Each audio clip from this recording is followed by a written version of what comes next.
그날에 죄와 더러움을 씻는 셈이 다윗의 족속과 예루살렘 주민을 위하여 열리리라. 만군의 여호와가 말하노라. 그날에 내가 우상의 이름을 이 땅에서 끊어서 기억도 되지 못하게 할 것이며 거짓 선지자와 더러운 귀신을 이 땅에서 떠나게 할 것이라.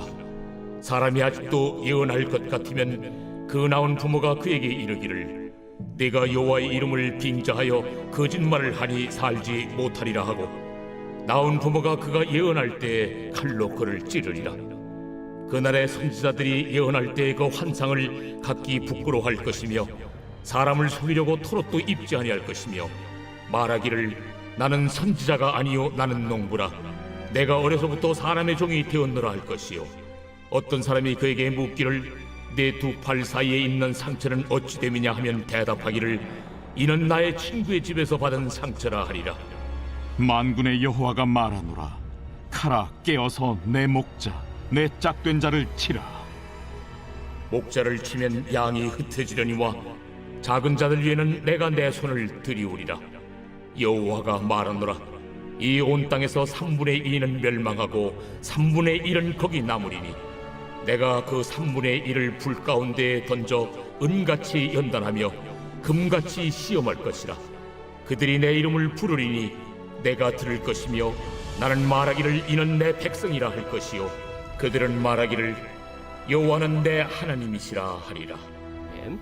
오늘 본문의 내용을 좀 살펴볼게요. 그날에 되면 마지막 그날이죠. 또 성령이 임하는, 지난 시간에 보면 성령이 임하는 그날이 되면 죄와 더러움을 씻는 셈이 다윗 족속과 예루살렘 주민을 위해서 열릴 것이다. 그리고 하나님이 우상의 이름을 끊으셔서 거짓 선지자와 더러운 귀신을 떠나게 하실 것이다. 또 칼이 목자를 치면 양이 흩어질 터인데 하나님은 그 중에 3분의 1만 남겨서 연단하신 후에 그들을 자기 백성으로 삼으실 것이다. 이렇게 말씀하시는 내용이 오늘 본문의 내용입니다. 오늘 이 본문을 통해서 우리가 좀 살펴볼 게 있어요. 하나님이 어떻게 거룩한 백성이 되게 하시는가 하는 부분입니다. 그날에 우리가 인생을 살아갈 때 가끔씩 보는 게 있어요. 정품이라는 단어를 자주 봅니다. 물건을 살 때 정품인지 아닌지 확인해 보는 거죠. 왜 그러냐면 겉으로 보기에 같은 물건이라고 해도 진짜와 가짜는 다르기 때문에 그렇습니다. 겉모양은 비슷해 보여도요. 불을 통과하면 진품은 남고 그리고 가짜는 타버리게 되는 거죠. 우리의 믿음도 마찬가지입니다. 겉으로는 다 신앙인 것 같습니다. 그런데 하나님은 이런 연단을 통해서 정말 참된 믿음의 사람과 그렇지 않은 사람을 구분하게 됩니다. 그래서 하나님의 백성이 어떤 사람인지를 구분을 해내죠. 오늘 보면 스가랴 13장 바로 그런 부분들을 보여주고 있어요. 하나님께서는요, 회개한 백성들을 그냥 두지 않았어요. 그들을 새롭게 하시려고 죄와 우상에서 깨끗하게 제거해 주십니다. 오늘 1절과 2절이에요. 우리 한번 같이 읽겠습니다. 1절, 2절 읽겠습니다. 시작. 그날에 죄와 더러움을 씻는 셈이 다윗의 족속과 예루살렘 주민을 위하여 열리리라. 만군의 여호와가 말하노라. 그날에 내가 우상의 이름을 이 땅에서 끊어서 기억도 되지 못하게 할 것이며 거짓 선지자와 더러운 귀신을 이 땅에서 떠나게 할 것이라. 자, 1절에도 보면 그날에, 2절에도 보면 중간에 보면 그날에 이렇게 나옵니다. 자, 하나님은요 그날에, 즉 구원의 날에 죄를 씻는 셈을 여신다. 1절에 그렇게 이야기를 해요. 이 셈은 우리가 얘기하는 것처럼 단순한 물이 아니죠. 성경을 구약부터 신약까지 이렇게 보면 예표한다고 하잖아요. 예수 그리스도의 보혈의 은혜를 상징하는 거죠. 그러니까 이 피로 우리의 죄가 씻겨지게 됩니다. 그렇게 되면 우리의 더럽던 옛 습관과 죄 흔적이 깨끗해지죠. 어저께처럼 얘기하는 것처럼 그날에 성령이 임하면 우리의 안에 무슨 일이 벌어진다 그랬어요? 애통함이 생긴다 그러죠. 그래서 은혜를 받을 때 항상 회개가 터져 나오는 거죠. 이것은 내가 고백하는 게 아닙니다. 하나님께서 나에게 이 애통함을 부어주시는 거죠. 그래서 죄를 씻게 되는 겁니다. 그런데 하나님은요, 여기서 멈추지를 않아요. 죄를 용서하는 것에서 끝나지 않으시고 죄를 반복하게 만드는 우상의 뿌리까지 뽑아내십니다. 그래서 2절에 보면 그날에 내가 우상의 이름을 이 땅에서 끊어서 기억도 내지 못하게 할 것이다. 그리고 거짓 선지자와 더러운 귀신을 이 땅에서 떠나게 하실 것이다. 이렇게 말씀을 하십니다. 당시에 이스라엘 백성들은요, 하나님을 믿는다고 하면서도 여전히 세상의 신을 두려워하고 있었어요. 그래서 우상을 섬겼거든요. 또 하나님보다 더 좋아하는 것, 돈과 권력, 그리고 인간의 인정 같은 것을 의지했어요. 하나님은요, 그 모든 우상의 이름을 끊으시겠다고 말씀하세요. 그래서 성령이 임하고 또 회개함의 역사가 일어나면요, 사실 이런 것들이 아무것도 아닌 게 됩니다.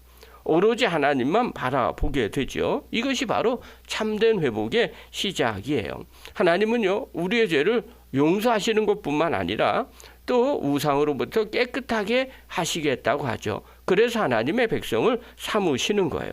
그러면서 계속 이야기를 합니다. 두 번째 어떤 걸 얘기하느냐. 거짓 신앙을 제거해 버리신다는 거예요. 3절 한번 보십시오. 3절. 읽겠습니다. 시작. 사람이 아직도 예언할 것 같으면 그 낳은 부모가 그에게 이르기를 내가 여호와의 이름을 빙자하여 거짓말을 하니 살지 못하리라 하고 낳은 부모가 그가 예언할 때 칼로 그를 찌르리라. 자, 좀 무서운 말로 들립니다. 이 내용이 어떤 거냐면 낳은 부모가 얘기를 해요. 야, 너 예언하려고 그러면 여호와의 이름을 빙자해서 너 거짓말한다. 그러니 너 살지 못할 거야. 그 입으로 저주를 퍼붓는 거죠. 그리고 예언을 하려고 그러면 그 낳은 부모가 자식의 배를 칼로 찔러 죽여버린다는 거야. 이 말은요, 좀 무섭게 들리지만 핵심이 어떤 거냐면 거짓 예언은 더 이상 용납하지 않는다는 거예요. 네 부모가 안다는 거예요. 거짓 예언은 더 이상 할 수가 없다는 거죠. 하나님은요, 거짓된 신앙, 그리고 하나님의 이름을 빙자해서 자기 욕심을 말하는 거짓 선지자들을 철저하게 제거해 버리시겠다고 선언하시는 거예요. 그날에 그렇게 말씀하시는 거죠. 왜 이렇게 얘기하느냐. 이때 당시에는요, 하나님의 이름으로 거짓을 이야기하는 사람들이 너무 많았어요. 그래서 다 선지자인 것처럼 보고 다 하나님의 거룩한 백성인 것처럼 느껴진 거예요. 그러니까 하나님은요, 전부 다 하나님의 뜻이라고 포장하면서 이야기하고 그리고 신앙생활을 하는 것처럼 하는 그런 사람들, 이런 사람들 주변에서 사람들이 그걸 보고 정말 그분들이 하나님의 뜻, 사람들이구나, 또 하나님이구나, 그렇게 생각하다 보니까 실망하는 일이 많아진 거예요. 그래서 하나둘씩 떠나버리는 거죠. 그래서 하나님이 아주 단호하게 말씀하시는 거예요. 이제는 그런 거짓의 시대가 다시 돌아오지 않을 것이다. 또 그런 시대를 만들지 않을 것이라는 거예요. 이것은요, 아주 무서운 이야기인 것처럼 느껴집니다. 부모가 자녀를 찔러 죽일 정도까지 한다. 이것은 다른 표현이 아니에요. 아주 단호한 표현이에요. 하나님은요, 거짓된 신앙을 아주 뿌리째 뽑기를 원하시는 거죠. 그리고 하나님의 거룩한 참된 백성만 남기를 원하시는 거예요. 그날에 하나님이 그렇게 하신다는 거예요. 그래서 거룩한 백성들만 하나님이 구별해 내신다는 겁니다. 그러면서 세 번째 얘기예요. 그런 사람들 가운데 또한 연단을 시켜서 하나님의 거룩한 백성으로 만드신다는 겁니다. 8절하고 9절 한번 봅시다. 8절 9절 읽겠습니다. 시작. 여호와가 말하노라 이 온 땅에서 3분의 2는 멸망하고 3분의 1은 거기 남으리니 내가 그 3분의 1을 불 가운데서 던져 은같이 연단하며 금같은 시험할 것이라. 그들이 내 이름을 부르리니 내가 들을 것이며 나는 말하기를 이는 내 백성이라 할 것이요 그들은 말하기를 여호와는 내 하나님이시라 하리라.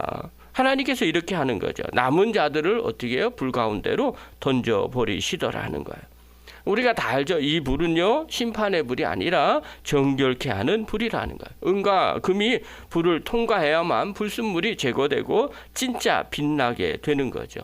하나님께서 하나님의 백성들을 가끔씩 시련 가운데 둘 때가 있어요. 이유는 딱 하나예요. 우리를 버리는 것이 아니라 오히려 정결하게 하기 위해서 하나님이 그렇게 만드시는 거죠. 그래서 오늘 본문의 하반절에도 보면 9절 하반절에 보면 나는 말하기를 이는 내 백성이라 할 것이다. 이렇게 말하죠. 그리고 그들은 또 고백할 거다. 여호와는 내 하나님이시라. 이렇게 고백한다는 거예요. 하나님은요, 우리를 고난 가운데 불 속에 던지지만 그 고난, 그 불 속을 통해서 하나님의 백성을 다시 회복시키더라는 거예요. 이것이 하나님의 방법입니다. 그래서 사도 베드로는요, 베드로전서 1장 7절에 그렇게 고백을 해요. 너의 믿음의 시련이 불로 연단하여도 없어질 금보다 더 귀하여 예수 그리스도께서 나타나실 때 칭찬과 영광과 존귀를 얻게 할 것이다. 이렇게 말하죠. 하나님께서 주시는 이 고난, 믿음의 시련은요, 우리에게 너무 귀한 것이라는 거예요. 그래서 하나님 앞에서 그것을 이기는 자는요, 하나님 앞에서 칭찬과 영광과 존귀를 얻게 될 것이라는 거죠. 그래서 고난은요, 우리의 믿음을 약하게 하는 것이 결코 아니라는 거예요. 오히려 믿음은요, 진짜를 만드는 불이라는 거죠. 하나님은 그 불을 통해서 우리를 참된 백성, 그리고 믿음의 순금으로 만들기를 원하시더라는 거예요. 사랑하는 성도 여러분, 마지막 그날이 되면 애통함이 생기죠. 또 그날이 되면 하나님께서 하나님의 백성을 특별하게 구별해 내시더라는 거예요. 우리를 거룩하게 만드시는 거죠. 우리의 죄를 깨끗하게 씻고 거짓을 제거해 버리고 또 불로 연단으로 경건하고 또 정결한 백성들을 만들어 내십니다. 그래서 우리의 삶 가운데 때로는 힘들고 어려울 때가 있어요. 신앙생활할 때 참 힘들 때도 있어요. 어떨 때는 좀 쉽게 가고 싶은 그런 유혹이 들 때도 있어요. 근데 그때 우리가 한 번 더 생각해야 돼요. 이것을 통해서 하나님 지켜보고 계시고 이걸 통해서 마지막 날에 내가 주님 앞에 드릴 믿음의 모습이 바로 이것이구나. 그러면 넉넉하게 이겨나갈 수 있게 됩니다. 그때 하나님이 말씀하시죠.